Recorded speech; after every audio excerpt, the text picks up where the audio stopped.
Mo'yka market nimaga qodirligini bugun ko'rasizlar. Hamma narsani ko'rsatib beraman. Ketdik, yuringlar. Tak, Hydrox Karcher. Hydrox Karcherlarga nimalarimiz borligini yana marta qaytarib o'taman, ko'ringlar.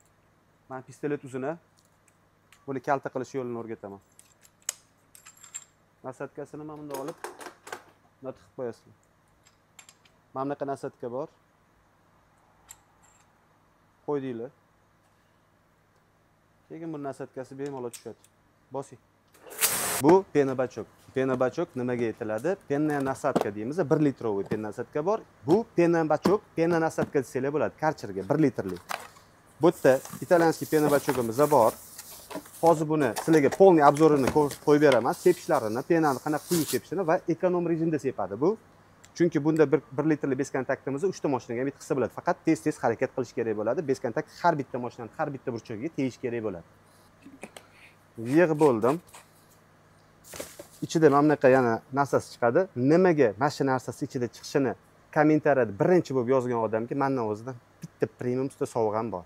Mana shu ichida nima mana shu pena bachok ichida mana shunaqa narsa chiqadi. Nimaga ishlatiladi? Bitta mashinaga 1,5 litr suv solib oldim. Beskontakt o'zi 1 ga 10, 100 grammi 1 litr suvga aralashtiriladi bizada. Endi 1,5 litrga men 50 gram solaman. Bitta mashinaga yetadi, ortiq qolmaydi. Tak. Bu yerda 1000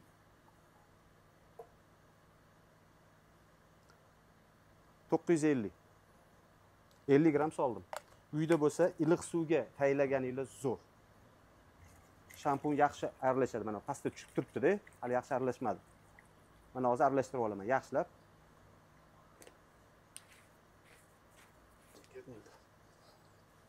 Diapazonni to'g'irlab olamiz. O'ndan chapga, pastdan tepaga qilsa bo'ladi. O'ndan chapgani qo'yaman, diapazonni to'g'irlayman.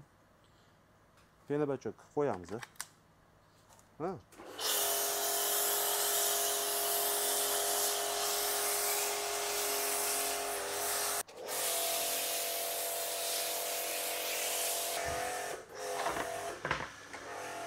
Qaranglar, mana beskontakt sepilishi, ko'piyni quyib berishiga ahamiyat berasizlar va pena mashinada qolyapti, oqib ketmayapti. Mashinada qolgani hisobiga kirni ivitib, sekin tushadi. Keyin pastdan tepaga chayishni boshlaymiz. Beskontaktda ishqalanmaydi. Diska sho'tkamiz, buni imminni mana bunaqa joylarga bundoq ishlatsa bo'ladi. Shu beskontakt sepgandan keyin bemalol diskani обработка qilsanglar bo'ladi. Bu cho'tkamiz bo'lsa, brush deb nomlanadi. Bu imminni rezinkalarni ishqalashga ishlatiladi, mana qaranglar. Endi qaranglar, beskontakt sepdik, balonlarni ishladik, ishqalab oldik, diskalarni tozalab oldik. Endi beskontaktni chayib tashlaymiz, to'g'ri? Mashina ustidan penani olib tashlaymiz. Bemalol.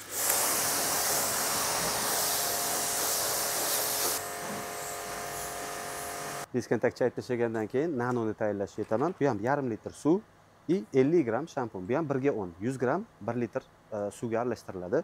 Iliq suvga, lekin ikkita mashinaga yetadi. O'shaning uchun 1,5 litr qilsak, 50 gram bundan solsak, bitta mashinaga yetadi. Keyin buni har bittasini olsanglar, 3 ta faza yuvmoqchi bo'lib, bu mashinalar uzoqroq toza turadi, chang kamroq o'tiradi. 20 marta yuvib olasizlar. 20 ta mo'ykani mana shuni o'pish hisob-kitobini qilsak, bu 70 ming so'm beskontakt, 85 ming so'm nano, 90 ming so'm vosk bizada turadi. Lekin bularning ichida Yevropa siryosi aralashtirilgan bo'ladi. Sifat baribir birinchi o'rinda bo'lishi kerak. Tak, hozir endi aralashtirib ko'rsatib beraman.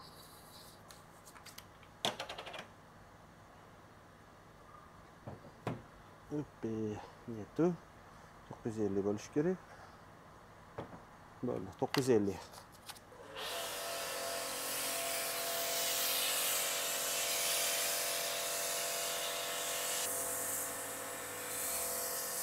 Nano sep bo'ldi.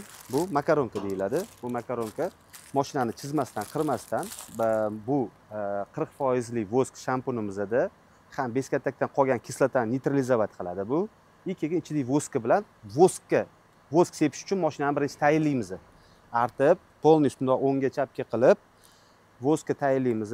Keyin bundan keyin vosk sepsanglar, shunday yopishadi, mashina shunaqa yaltillab, slankada chayganinglarda suv ustidan shunday tushib, ichi ustida kamroq suv qoladi. Keyin u qotgandan keyin chang o'tirganda, aerodinamika qo'zg'alganda, mashina harakatlanganda shamolda chang uchadigan bo'lib qoladi.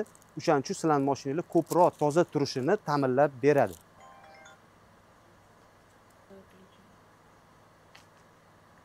Okalar, nanoni sepgandan keyin ish qilamoq, makaronkada ish qilayotganinglarda tepadan pastga tushiladi, pastdan tepaga emas. O'ngga chapga qilib oldiman tepasi, kapot, eshiklar pastga tushib kelasizlar, tepadan pastga. Shu esinglardan chiqmasin.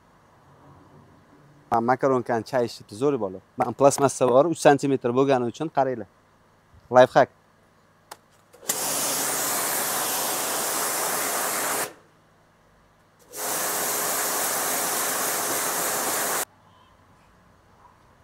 Na qum bor, loy bor, na tosh bor.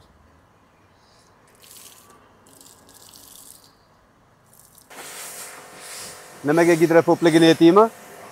Chunki bu shampunimdan bir uje yangi olganim dekabrda olgan bo'lsam, 10 marta, 15-marta yuvayotganim sababiga bu nima deydi, kuchayaveradi bu xususiyati.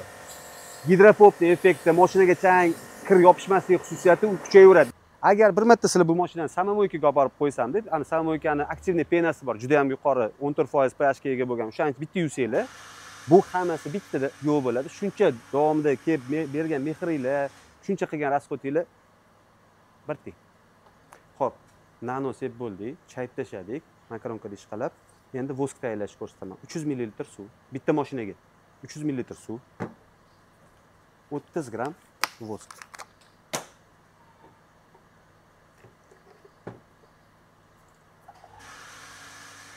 O'zim mashinam 50 gram qo'yib qo'ying.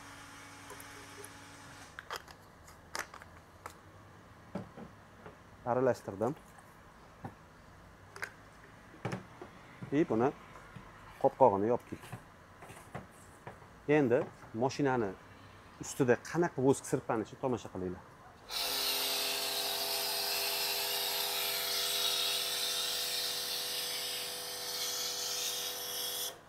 Vosk sepgandan keyin iloji bo'yicha katta bosimli karcherda emas, niskovo давление, oddiy shlankda yoki karcher pistoletni uchun nasatgan yechib tashlab chaysanglar, suv bir-biriga jiplashib, sekin oqib tushib ketganda mashinada kamroq suv qoladi. Bu uyga ham ishlatsa bo'ladi, avtomobilga ham ishlatsa bo'ladi. Sizlar ishlatayotgan delfin lattani originali zamshdan bo'ladi. Bunda qum tosh qolmaydi, chunki qilganinglarda hammasi tushib ketadi. Bu suvni o'ziga zo'r shimadi, siqqaninglarda vaqti suv qolmasdan tushib ketib, bu quruq bo'lib qoladi. Artib tez-tez ishlashga juda qulay. Avtomobilkachilar uchun bitta lifehack esingizda qolsin. Ukalar, yaxshimisizlar? Mana ko'rsatib berdim bu videoda qanaqa mashinani uyda yuvishni ham, mo'ykada ham yuvishni. Avtomobilka noldan ipidan ignasigacha polniy hammasidan xabardorman. Tushuntirib bera olaman. Оборудованияni yaxshisini yig'ib bera olaman. Sifat, garantiya birinchi o'rinda turadi. Ishonch. Alo deganda labbe deb javob beramiz. Servis sentri ham bor. Hozir servis sentrini ham ko'rsatib o'taman, yuringlar.